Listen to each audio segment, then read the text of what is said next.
네, 글로벌 비트 시간입니다. 자, 뉴욕 증시 마감 상황과 그리고 외신 헤드라인, 심볼까지 살펴보도록 하겠습니다. 네, S&P 500 지수가 오늘은 좀 쉬어가는 분위기고요. 다우존스 지수는 또 사상 최고치를 경신해냈습니다. 상세 종목들의 현황은 어땠는지 글로벌 비트 서영 앵커와 함께 출발합니다. 네. 한국 증시가 쉬는 동안 뉴욕 증시는 랠리를 펼치다가 간밤에는 잠시 쉬어가는 모습이었습니다. 핀비즘을 통해서 자세하게 살펴보도록 하겠습니다. 먼저 M7 종목들 흐름부터 보겠습니다. 먼저 마이크로소프트부터 볼게요. 1.13% 하락했고요. 애플의 경우 0.76% 하락했습니다. 애플은 해외 주식에 투자하는 우리 국내 투자자분들께서 많이 투자를 하고 계시는 종목이죠. 두 번째로 가장 많이 보유한 종목이었는데요. 이번에 엔비디아 보유액이 늘어나면서 엔비디아가 2위로 올라서고 애플이 3위로 내려갔다고 합니다. 1위는 테슬라죠. 최근 AI 열풍으로 인해서 애플을 팔아서 엔비디아를 산다라는 기조가 많아지고 있습니다. 그럼 엔비디아 주가도 볼까요? 엔비디아 간밤에 0.33% 소폭 상승을 했는데요. 알파벳과 아마존을 제치고 시가총액 4위에 올라섰다고 합니다. 올해만 주가가 약 47%가량 올랐고요. 12개월 기준으로는요. 223%나 급등을 했습니다. 이 속도대로라면 곧 시가총액 2조 달러 클럽에 가입할 것이다 라는 기대가 높아지고 있습니다. 아마존도 보겠습니다. 아마존 주가 0.98%, 1%가량 하락을 했는데요. 아마존 창업자인 제프 베이조스가 아마존 주식에 약 20억 달러가량을 매각을 했다고 합니다. 미리 예견이 된 매각이었기 때문에 시장에는 그렇게 큰 영향을 주지는 않았습니다. 옆에 테슬라도 확인해 보겠습니다. 테슬라 주가 이번에는 2% 넘게 하락을 했습니다. 올해 들어서 흐름 보시면요. 계속 내리막길을 걷고 있습니다. 연초 대비해서 22%나 빠졌죠. 코로나19 이후로 전기차 시장이 급성장세를 보였었지만 주요 시장에서 수요가 둔화를 했고요. 그리고 전기차 지원책들의 제동이 걸리면서 시장의 관심이 전기차에서 하이브리드 차량 쪽으로 넘어가고 있습니다. 포드와 제너럴 모터스 등 다른 전기차 주들도요. 하이브리드 쪽 생산을 늘려가겠다라고 이야기를 했는데요. 투자자분들께서도 가장 많이 보유하신 테슬라인데 앞으로 어떻게 대책을 세울지 지켜보면 좋을 것 같습니다. 전체적인 시장 흐름도 살펴보도록 하겠습니다. 기술 섹터는 주요 빅테크주들이 하락세 나타내면서 빨간불을 켰고요. 그리고 금융 섹터의 경우에는 주요 은행주들 그리고 지역 은행주들이 상승불을 켰습니다. 소비주들의 실적이 계속 쏟아져 나오는 가운데 필수 소비재 쪽 상황 괜찮았고요. 그리고 헬스케어 쪽도 확인해 보도록 하겠습니다. 인수 소식이 있었습니다. 길리어드 사이언스가 간 치료제를 개발 중인 시마베이 테라퓨틱스를 인수하겠다고 결정을 했고요. 주가는 소폭 상승세 나타냈습니다. 그리고 에너지 섹터 전반적으로 초록불을 켜고 있는데요.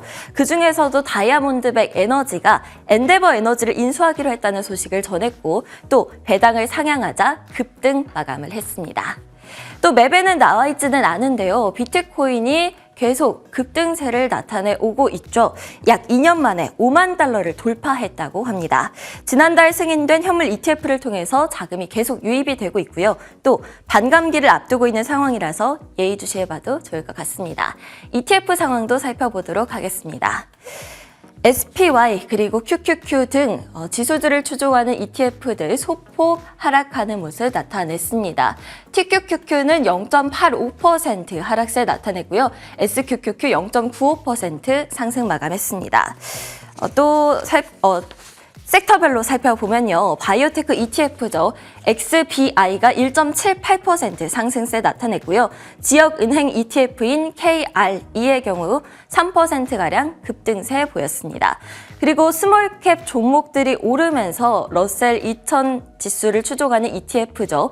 IWM이 상승세 나타냈고요. 그 레버리지 상품인 TNA는 급등세를 보였습니다. 지금까지 종목별 ETF별 흐름 살펴드렸습니다. 글로벌 비트 오늘의 헤드라인으로 이어가 보겠습니다. 저희가 쉬어가는 동안 미국 시장에서도 많은 이슈들이 발표가 됐는데요. 간밤에 있었던 일들 위주로 정리를 해봤습니다. 특히 미국 재정 수지가 발표가 됐고 기대 인플레이션도 함께 발표가 됐다는 점 체크해 보시면 좋겠고요. 유가까지 함께 브리핑 이어가 보도록 하겠습니다. 자, 첫 번째 기사는 마켓워치의 기사입니다. 미국의 1월 재정 수지가 발표가 됐는데 재정 적자 220억 달러 규모로 발표가 됐습니다. 컨센서스보다는 조금 많은 수치였고요. 전년 동기 대비로는 적자 폭이 확실히 줄어드는 모습을 보여줬습니다. 상세한 재정 수지 내용 함께 살펴보시죠. 1월 미 연방 재정 수지 세부 사항을 살펴보면 전년과 비교해 수입이 지출보다 빠르게 증가했습니다. 수입은 1년 전보다 300억 달러 증가했고 지출은 130억 달러 늘었습니다. 다만 의회 예산처는 현재 보유 부채가 2034년 말까지 26조 2천억 달러에서 48조 3천억 달러로 증가할 것으로 예상한다고 밝혀 장기적으로는 적자 규모에 대한 우려를 밝혔습니다. 이는 미국 GDP의 116%에 해당하며 사상 최고 수준입니다. 그런가 하면 뉴욕 연은에서는 기대 인플레이션도 발표를 했는데요. 과연 미국의 연준이 금리 인하로 나아가는 방향에 어떤 결과를 미치게 될지 체크를 해보시면 좋을 것 같습니다. 1년 기대 인플레이션과 5년 기대 인플레이션은 시장의 예상치 그리고 이전치와 큰 변화가 없었습니다. 3.0%, 2.5%로 발표가 됐는데 중요한 것은 3년 기대 인플레이션이 2.6%에서 2.4%로 소폭 줄어들었다는 겁니다. 그만큼 소비자들이 체감하고 있는 물가가 3년 이내에는 낙관론으로 볼 수도 있겠다라는 반증이 이번 수치에서 발표가 된 건데요. 계속해서 시장의 참여자들과 연준의 행보가 좀 엇갈리고는 있습니다만 계속해서 소비자들이 받아들이고 있는 체감 물가 자체는 점차적으로 완화되고 있다는 것에 시그널 초점 맞춰보시면 좋을 것 같습니다. 두 번째 기사로 이어가 보겠습니다. 영국의 파이낸셜 타임스에서 상당히 주의 깊게 다룬 내용입니다. 지금 미국의 그림자 금융의 부채 문제가 상당히 심각하다라는 이야기를 하고 있는 건데요. 얼마나 심각한가 봤더니요. 기존 은행 대출이 연 2% 증가하는 동안 그림자 은행의 대출이 12%가량 늘어났다라는 겁니다. 상세한 내용 함께 살펴보시죠. 영국의 파이낸셜 타임즈는 미국의 금융기관이 그림자 은행에 대출해준 규모가 1조 달러를 돌파했다고 연준 통계를 인용해 보도했습니다. 그림자 은행 또는 그림자 금융은 은행과 비슷한 역할을 하지만 은행이 아닌 헤지펀드, 사모펀드, 특수목적 법인 등의 금융회사를 말합니다. 이에 따라서 그림자 은행에 대한 대출 부실 문제가 다시 부각되고 있다는 점을 강조했습니다. 이런 가운데 이번 주도 연준 인사들의 발언은 계속되고 있습니다. 토마스 바킨 리치몬드 연은 총재는 지난 몇 년간 가격 인상을 통해 수익과 매출을 올린 기업들이 가격 인상 관행을 포기하기 힘들 것이라면서 인플레이션 압력이 계속될 수 있다고 말했습니다. 미셸 보우먼 이사도 간밤 금리 인하 시기를 논의하기는 이르다며 최근 연준의 발언 기조를 이어갔습니다. 자, 그렇다면 지금 현재 그림자 금융에서 증가하고 있는 대출 추이를 살펴보게 되면 상당히 급증하고 있는 모습을 보여주고 있습니다. 우리가 사실 이런 부채 문제에 대해서 갑작스럽지는 않았습니다만 그럼에도 불구하고 확 체감을 할 수 있었던 것이 뉴욕 커뮤니티 뱅코프의 사태로 인한 것이었죠. 그럼에도 불구하고 뉴욕 커뮤니티 뱅코프는 간밤에 주가가 살짝 올랐습니다. 1%가량 올랐는데 자사주 매입에 대한 시그널을 CNBC에서는 우리가 회생할 수 있다는 것에 대한 이사진들의 자신감이다라고 해석을 하고 있습니다. 과연 이 문제가 계속해서 미국의 상승 랠리에 제동을 걸게 될지 한번 계속해서 지켜보시면 좋을 것 같습니다. 자, 다음 기사입니다. 머니투데이 기사인데요. AI 열차에 올라탄 서학 투자자들의 이야기입니다. 지난 한 주 동안 5억 달러 규모의 순매수세를 보여줬는데 상세하게 어떤 종목들 사고 팔았는지 함께 살펴보시죠. 테슬라에 대한 사랑은 여전했지만 이미 주가가 많이 오른 AI 수혜주에 뒤늦게 올라타는 서학 투자자들의 과감한 베팅이 늘었던 한 주였습니다. 이에 따라 지난주에는 엔비디아에 대한 순매수 규모가 테슬라를 2배 이상 압도하는 현상도 나타났습니다. 특히 지난 주말 사이 젠슨 황 엔비디아 CEO의 광폭 행보가 엔비디아에 대한 주목도를 더 높였습니다. 젠슨 왕 CEO는 현지 시간 12일 아랍에미리트 두바이에서 개막한 2024 세계정부 정상회의 대담 프로그램에서 각자의 문화를 보호하면서 AI의 경제적 잠재력을 이용하려면 모든 나라가 각자의 AI 인프라를 보유해야 할 필요가 있다며 각국 정부의 AI 인프라 구축을 강조하는 모습을 보였습니다.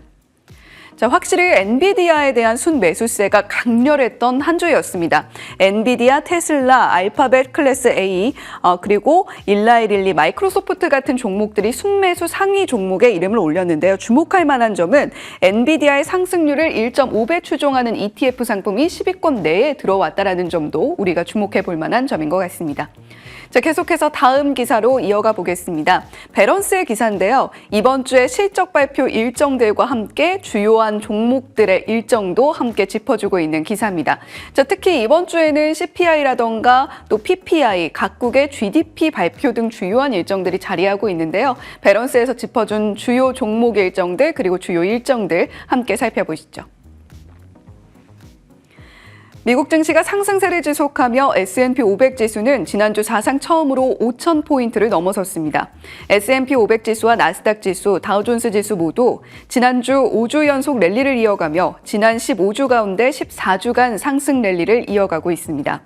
이번 주 미국 증시는 지난 1월 인플레이션 지표와 미국 경제의 강도를 보여주는 지난 1월 소매 판매, 계속 이어지고 있는 기업들의 실적 발표를 지켜보며 추가 상승할지 또는 조정을 받을지 향방을 결정할 것으로 보입니다. 가장 주목해야 할 지표는 오는 13일 발표될 지난 1월 소비자 물가지수 CPI입니다. 지난 9일 미국 증시는 미국 노동부가 지난해 12월 CPI 상승률을 전월비 0.3%에서 0.2%로 소폭 하향 조정하면서 상승 탄력을 받았습니다. 이외에 15일에는 지난 1월 수입 물가지수가, 16일에는 생산자 물가지수 PPI가 각각 발표됩니다. 자, 이번 주 어닝 일정들 정리를 해봤습니다. 특히 오늘 장 마감 후에 아리스타 네트워크스의 경우에는 AI 수요와 관련해서 어떤 데이터를 내놓을지 주목해 보시면 좋겠고요. 화요일 개장 전에는 데이터도 코카콜라, 메리어트 같은 종목들의 실적 발표가, 그리고 수요일에는 소니와 시스코, 목요일에는 크록스, 코인베이스 같은 종목들의 실적 발표 일정 자리하고 있으니까요. 실적 발표 일정도 저희 글로벌6와 함께 체크해 보시면 좋을 것 같습니다.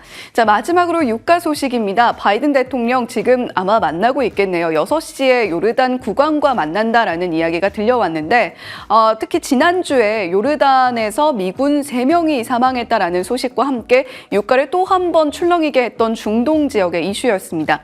그런가 하면 이스라엘은 바이든의 광폭 행보에도 불구하고 지금 계속해서 가자 지구에 대한 공격을 이어가고 있는데요. 유가가 상승으로 돌아서면서 77달러 선 넘어가면서 마무리를 하고 있는 모양새입니다.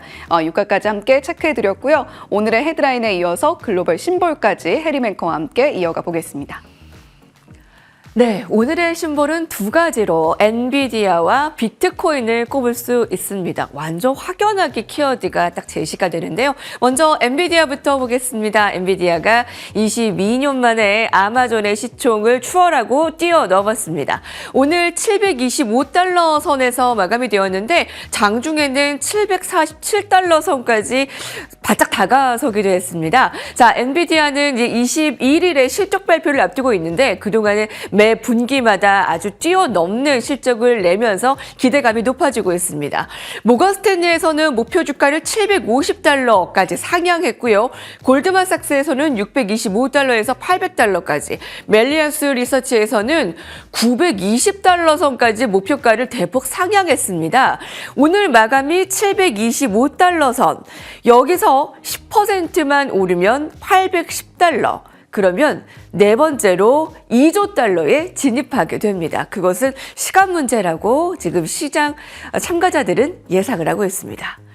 다음의 심볼은 비트코인입니다. 약 26개월 만에 2021년 12월 이후 처음으로 5만 달러에 넘어선 비트코인입니다.